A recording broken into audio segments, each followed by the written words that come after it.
Muy buenas noches, bienvenidos nuevamente a este espacio, Julián y la gente que fuimos construyendo en el último tiempo. Mi nombre es Julián Saucedo y en la jornada de hoy tenemos presente para conversar un poco de energía al secretario de Energía de la provincia, el señor Marcelo Gatti. Marcelo, buenas noches, ¿cómo le va? Buenas noches, Julián, gracias por la invitación. Un placer. La intención hoy es hablar un poco, mucho panorama electoral, mucho se habla de energía y del desgaste de algunos candidatos y también un poco en lo técnico de lo que es la crisis energética. Entonces invitamos a un especialista en la materia como para que nos diga, ¿hay una crisis energética a nivel nacional, a nivel provincial, a nivel mundial, digamos?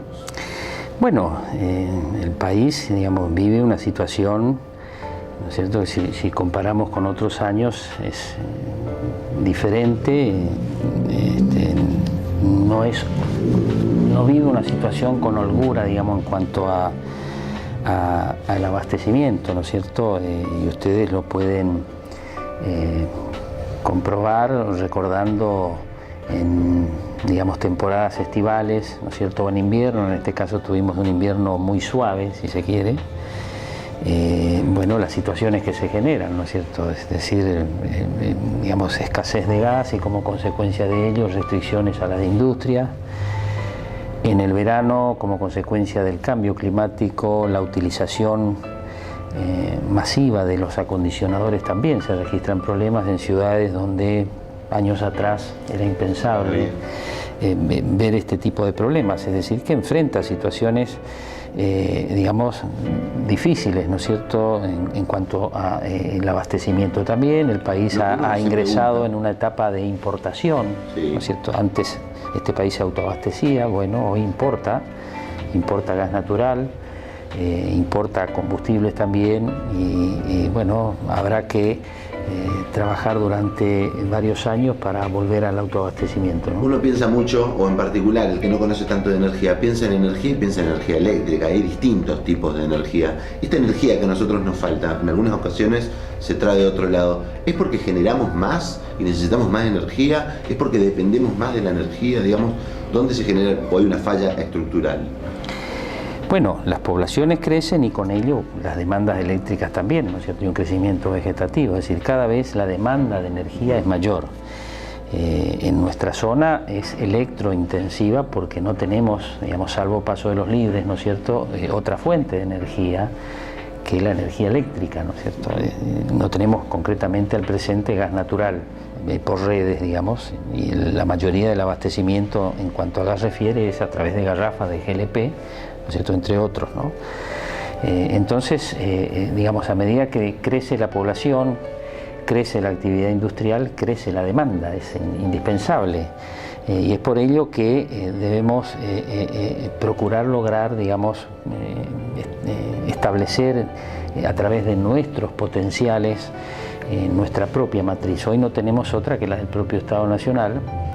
Y dentro de esa matriz procurar lograr, digamos, una inserción en cuanto a la generación de energías renovables, ¿no es cierto? El Estado Nacional se fijó un objetivo al 2016 con la ley que implementó de tener un porcentaje de su matriz a través de fuentes renovables y bueno, lejos de este porcentaje está, ¿no es cierto? Pero como objetivo debemos lograr fundamentalmente biomasa, energía solar, energía eólica y en el caso de nuestra provincia tenemos un gran potencial biomásico que tenemos que desarrollarlo, no solo por ¿Qué es la energía biomásica? Bueno, Corrientes tiene una superficie implantada de aproximadamente 470.000 o más tal vez hectáreas de eucaliptos y pino. Tiene también una superficie importante de cultivos, digamos, de arroz, a través del cual, de la cáscara del mismo, también se puede generar vapor y con ello energía eléctrica, ¿no es cierto?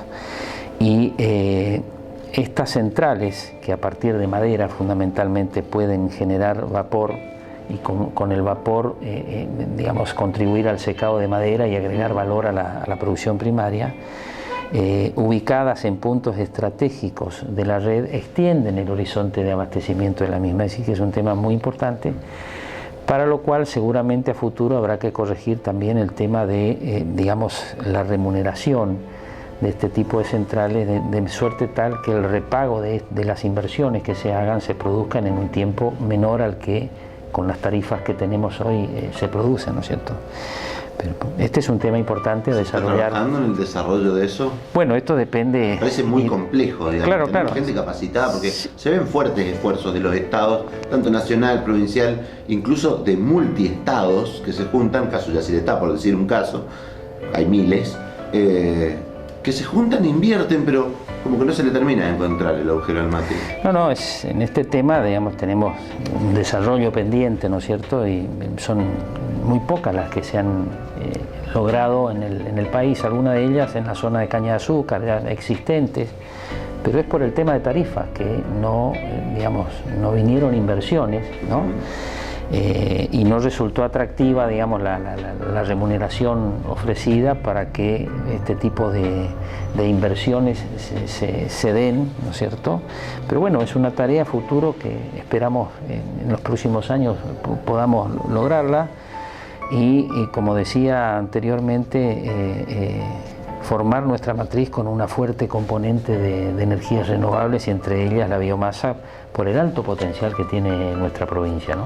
Muy interesante. ¿Se trabaja en la región a nivel Mercosur en ese sentido, en el desarrollo? Sé que hay muy buena relación con otras provincias, con otros estados. Sí. Nosotros procuramos entablar relaciones para, bueno, intercambiar, digamos, las actividades, el conocimiento de las distintas áreas, y hemos logrado, en primer lugar, bueno, a través de un fondo generado en Mercosur que se llama Fondo para la Convergencia Estructural del Mercosur, FOSEM, hemos logrado construir una obra en nuestra provincia importante para varios departamentos, fundamentalmente Paso de los Libres, que es la interconexión Ibera-Libres, y este fondo permitió el financiamiento sin reembolso, es decir, gratis, de aproximadamente 2/3 del costo de la obra, ¿no? ¿Eso lo hace otro estado?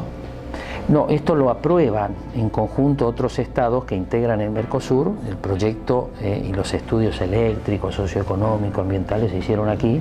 Hay un financiamiento internacional. Exactamente, para, digamos, determinados tipos de obras como esta, por ejemplo, que cumple con los objetivos del FOSEN de corregir asimetrías, ¿no es cierto? Digamos, contribuye a el vínculo o el puesto fronterizo más importante que tiene Argentina con Brasil, como es el caso de Paso de los Libres. Contribuye a su abastecimiento, es que, bueno, se aprobó en su momento.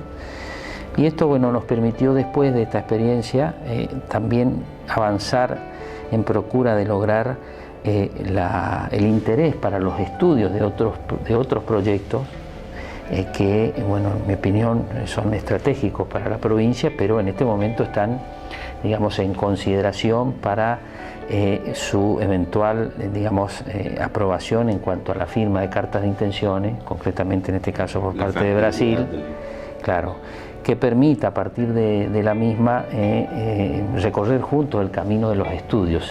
Y esto nos dará, si estos estudios resultaran factibles, digamos, el respaldo, ¿no es cierto?, ante nuestros estados nacionales para gestionar con mayor, digamos, argumento la concreción de una obra. Me estoy refiriendo... Es súper interesante. Yo te quiero preguntar, porque ya nos vamos al corte, pero te quiero preguntar, ¿cómo toman los estados nacionales, cómo toma Buenos Aires cuando se entera que desde Brasil se financian obras en Corrientes? ¿Cuál es la relación? Es que tiene no, más que ver con lo político, claro, entiendo, pero... Claro, todavía no se financian y, como te decía al principio, estamos procurando lograr, digamos, el interés para hacer estudios. Hasta ese trámite podemos realizarlo. A partir de allí tenemos, como corresponde, que solicitar las autorizaciones a nuestros estados nacionales correspondientes, pero me parece que es bueno que los estados también planteen sus proyectos y las obras que consideran, digamos, estratégicas para su desarrollo, ¿no es cierto? No es malo que esto ocurra y que no se dé la situación inversa, que desde un digamos, sector o el poder central únicamente provengan los proyectos que nos digan cuáles son los proyectos que digamos, nos van a generar desarrollo. Pueden hacerlo, pero pero más el poder. Claro, pueden hacerlo, por supuesto, pero digamos, la otra situación no es malo que ocurra, ¿no es cierto? No, que un Estado provincial o varios Estados provinciales gestionen ante el Estado Nacional obras de infraestructura para su desarrollo, ¿no? Me parece perfecto. Vamos a un breve corte, volvemos enseguida. No. Materia apasionante. Nosotros nos despedimos por ahora, volvemos en el próximo bloque.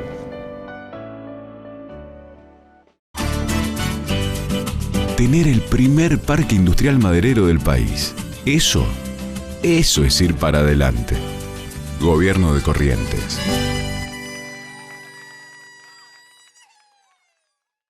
Con el banco es más fácil. Todos los días, 10% de descuento y hasta 12 cuotas sin interés con tarjeta de crédito Mastercard y Visa. Y 20% de descuento más 5% de devolución del IVA con tarjeta de débito Maestro. Ingresá a www.bancodecorrientes.com.ar para conocer los comercios adheridos. Con las tarjetas del banco es más barato. Banco, el Banco de Corrientes. Que Coca-Cola nos elija para ser su planta embotelladora para toda la región. Eso es ir para adelante. Gobierno de Corrientes.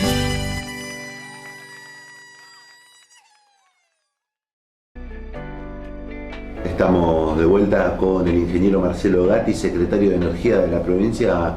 Marcelo, ¿quién financió el gasoducto? En el caso de Paso de los Libres, sí. La obra... Paso de los Libres y Curuzúes, ¿no? Claro, la obra de Paso de los Libres, que comprende 2 estaciones reductoras de presión, ¿no? de alta media y de media baja presión, y su correspondiente vinculación, o sea, un gasoducto en media presión, se realizó con recursos del Estado provincial en su totalidad. Y esto permitió ahora, meses atrás, en marzo pasado, que bueno, los primeros pobladores correntinos accedieran al gas natural, ¿no es cierto? Y ahora en estos meses, transcurrido ya un periodo de aproximadamente 40 días, 38 días, comenzaron a llegar a estos pocos usuarios, hasta hoy, las primeras facturas, y con ello poder verificar los beneficios que tiene poder acceder al gas natural. Esto, digamos, a través de los usuarios, ¿no es cierto? Cuando lleguen las estaciones de GNC, también podrán comprobar, digamos, los beneficios con relación al costo del GNC comparado al combustible líquido, ¿no es cierto? Que son también muy importantes. Y lo propio ocurrirá con la industria, ¿no es cierto? Ya están dadas las condiciones allí para que, implementado que fuera el parque industrial, por ejemplo, tenga disponible una red de gas natural para, exactamente, para, bueno, el desarrollo de las actividades allí, ¿no? ¿Cuántos son los beneficiados del gas?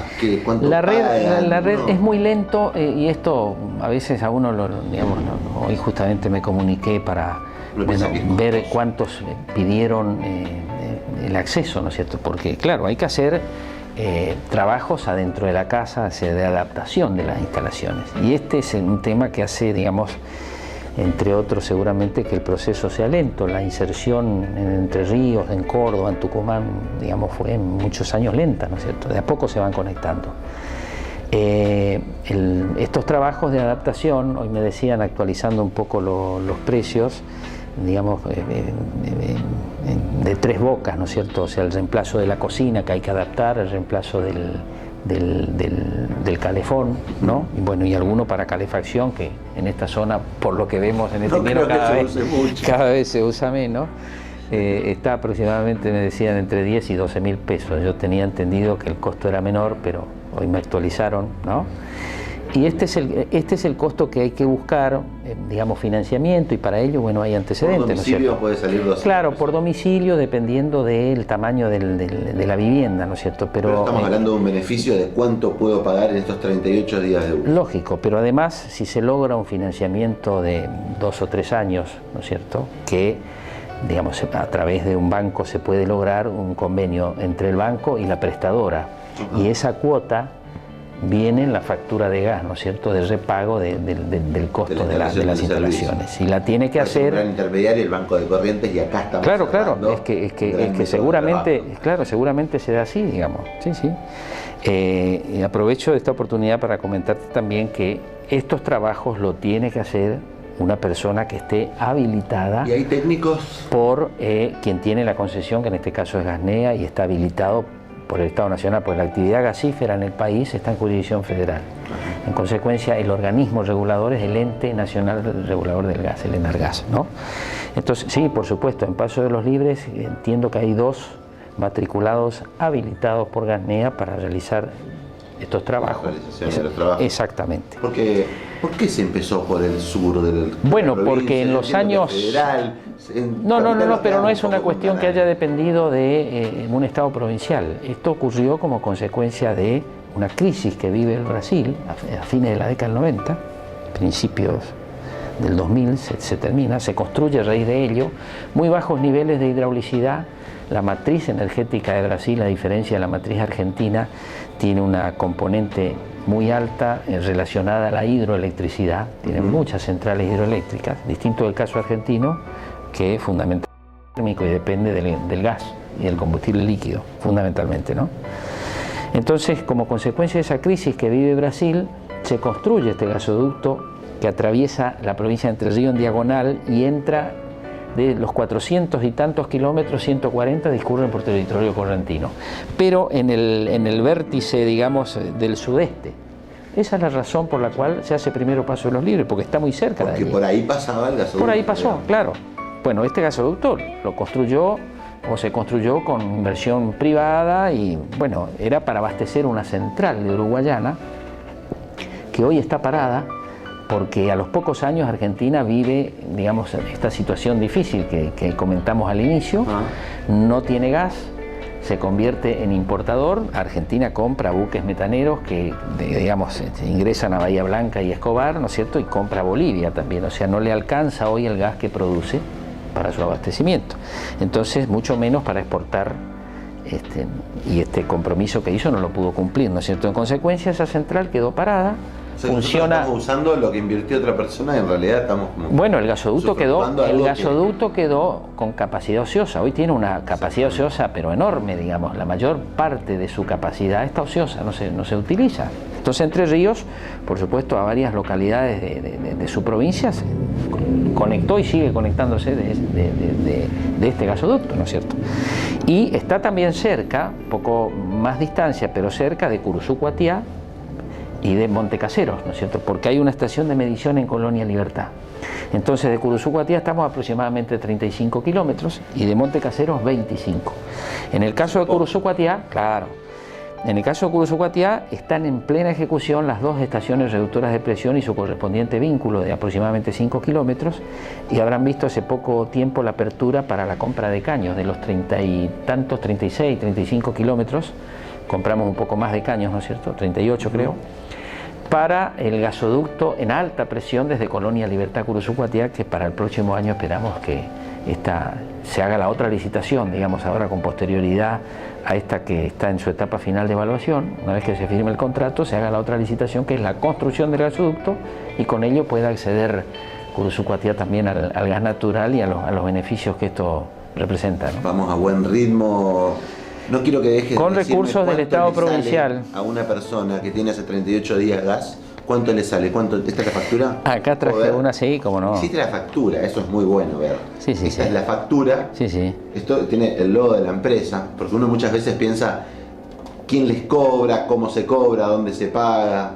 Se montó toda una infraestructura administrativa, digamos, que también hace el desarrollo, y acá está el precio. Esto es 25 pesos para de gas. Claro, 25 pesos por una cantidad... Por 38 días de consumo. Sí, 38 días. En ese caso, uno de estos pocos usuarios que hoy tiene Paso de los Libres consumió un poco más de una garrafa, aproximadamente entre 1 y 1,5, digamos.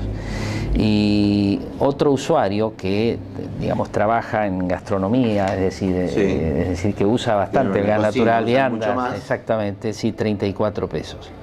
También el consumo de... Son bajos, y la relación de GNC es aproximadamente 3:1, ¿no? Es decir, que es económico realmente, sí. Vamos a ir a un corte y quiero que en el próximo bloque me cuentes un poco cómo estamos en el marco de la generación de energías renovables, y particularmente esto de tener paneles eléctricos, cuánta energía se puede generar respecto al sol. Ya volvemos rápidamente, y también la situación de Corrientes en particular, por supuesto, en este marco general.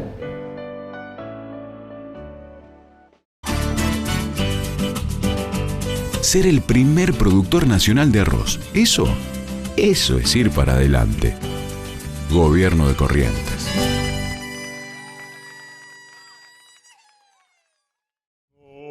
Desde al día, información en la región, tu diario digital, tu diario. www.nordestealdía.com, tu diario digital. Haber traído el gas a Corrientes.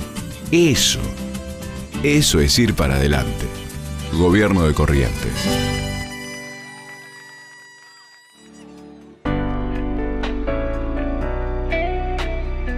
Estamos de vuelta en este programa especial referido a la energía con el secretario de Energía de la provincia, Marcelo Gatti. Marcelo, te preguntaba, hay como una sensación de que con el sol y con estos paneles se puede llegar a lograr energía para abastecer. ¿Cuánto? Se pregunta uno.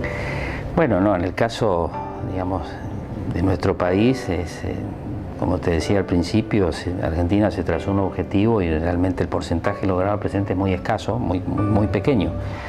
Pero la generación solar, digamos, contribuye, como por ejemplo a estos 85 establecimientos educacionales, 85 escuelas en las que se instaló, o a los pobladores rurales, a mejorar la calidad de vida, porque generalmente se da este tipo de instalaciones a través del programa PERMER, por ejemplo, el proyecto PERMER, y otros que lo hemos implementado en la Secretaría de Energía de la provincia, en zonas alejadas de la red eléctrica, que no tienen otra alternativa. Entonces, en esas zonas, por ejemplo, en los esteros, sí, zonas que, digamos, es muy difícil que construyas una red que, digamos, en un tramo de agua tan grande, exactamente. Entonces, en esa zona permite, digamos, bueno, poder cargar un celular, poder, digamos, si tenés señal, usar una computadora.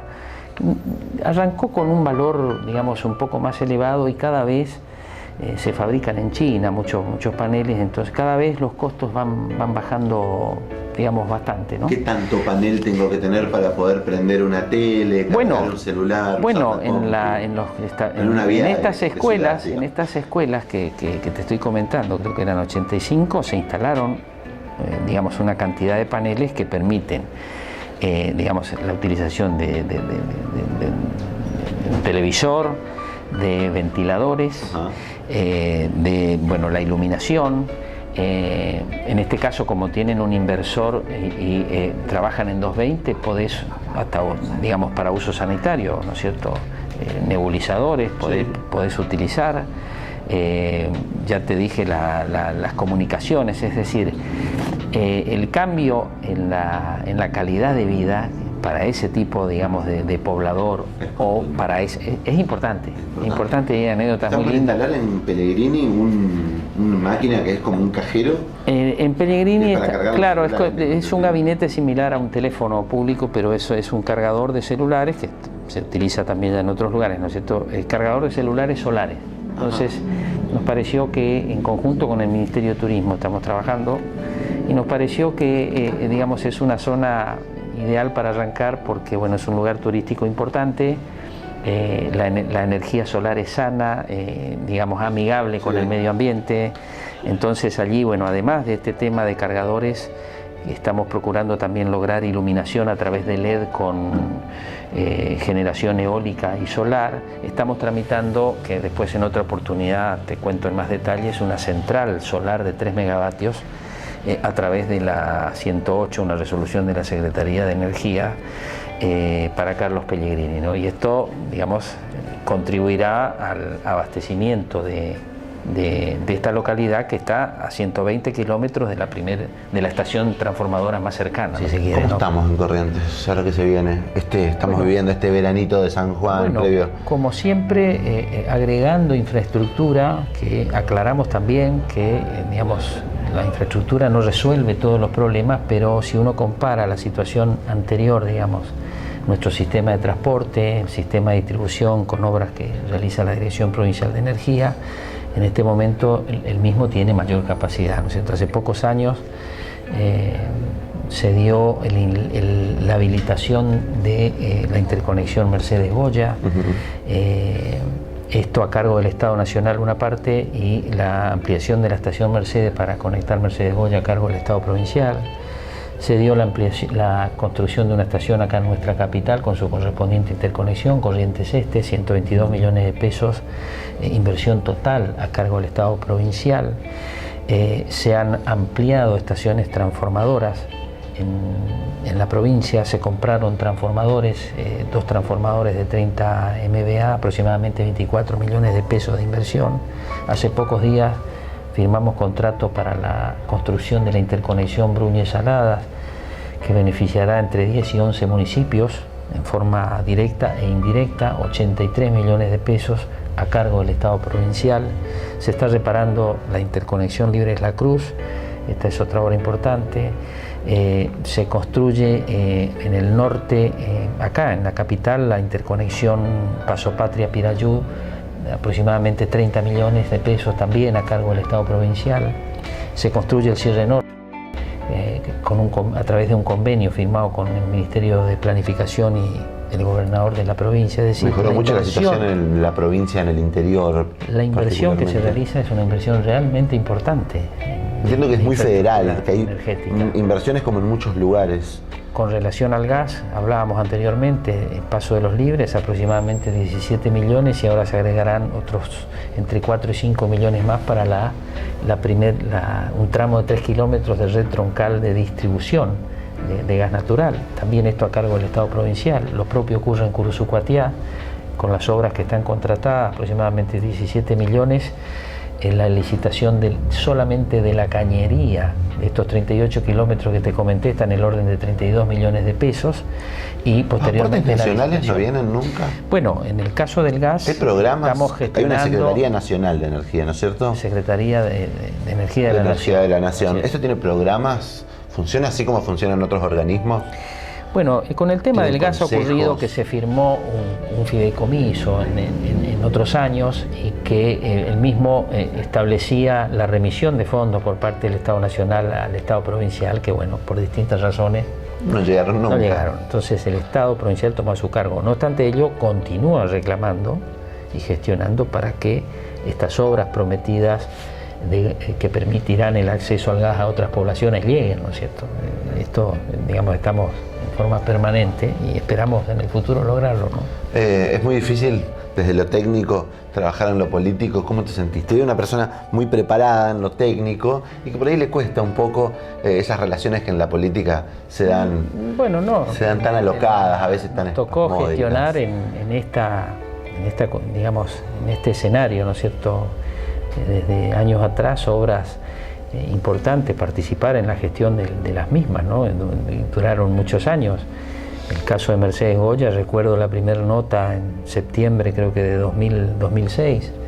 Bueno, llevó 4 años y 10 meses, pero no es difícil para nosotros, nomás es difícil para todos, digamos. A uno le puede costar un poco más acceder a un lugar, pero bueno, lo importante es que llega y, digamos, esa obra hoy está en servicio y no tenemos deuda con relación a la misma, ¿no es cierto? Lo mismo el Mercosur, ya en otro ámbito, donde la obra o el proyecto que vos llevás lo evalúa otro país. Ahí no hay tiempos, o sea, digamos, y no hay forma. Si no te lo aprueban, no. Hay que esperar. Pero una vez que te aprueben, son fondos que vienen gratis a la provincia de Corrientes. Bueno, eso nos pasó, demoramos 4 años y 2 meses, pero bueno, es apasionante cuando a uno le gusta. Y este tipo de las obras estratégicas, como este gasoducto que te contaba, es realmente apasionante, ¿no? Son caminos largos, nunca es que vos iniciás una gestión y el otro día venís con la obra, ¿no? Tenés así como tienen gran magnitud las mismas, tenés una gran cantidad de problemas y de dificultades hasta que las mismas finalmente se concretan, y bueno, en ese momento es un minuto o dos de satisfacción. La felicidad está en el proceso, decía algún amigo. Muchas gracias por estar, Marcelo. Bueno, gracias a ustedes por la oportunidad. Muchas gracias, muy amable. Nosotros nos despedimos. Pasó una jornada más, hablamos o intentamos hablar de un tema tan amplio como suele ser y como es la energía. Nos vemos el lunes que viene. Saludos y estamos en contacto.